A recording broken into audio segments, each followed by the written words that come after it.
Hello viewers, আসসালামু আলাইকুম। চলে এলাম গাউসুল আজম মাছ ভান্ডারের দরবার শরীফে। এটা দরবার শরীফের মূল ফটক। সুন্দর একটা গেট দেওয়া হয়েছে। এটা পিতলের খাঁচা দিয়ে তৈরি গেট। এটা একটা সুন্দর একটা মসজিদ।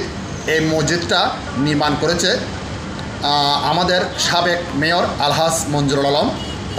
তার পিতার স্মৃতিস্বরূপ এই মসজিদটা নির্মাণ করেছে। এই মসজিদটার নাম দিয়েছে হজরত আহমদুল্লাহ শাহ জামা মসজিদ। খুবই সুন্দর একটা মসজিদ, মন কারা মসজিদ। আজকে ওরস মোবারক, আহমদুল্লাহ শাহর ওরস মোবারক। এখানে লক্ষ লক্ষ মানুষের জনতার ভক্তদের ঢল নেমেছে।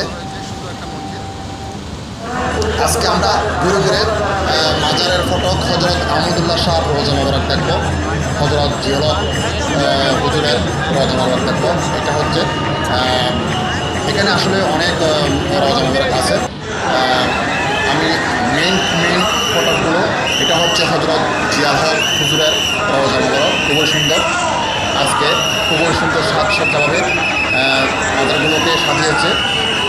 লক্ষ জনতার ভিড় জমেছে। আজকে হচ্ছে হজরত আহমদুল্লাহ শাহর 119তম ওরস মোবারক। এটা হচ্ছে আহমদুল্লাহ শাহর ওরস রওজা মোবারক। খুবই সুন্দর একটা রওজা মোবারক করা হয়েছে এখানে। এখানে লক্ষ লক্ষ মানুষের আজকে জমায়েত হয়েছে। অসংখ্য ধন্যবাদ। আসসালামু আলাইকুম। আবার দেখা হবে।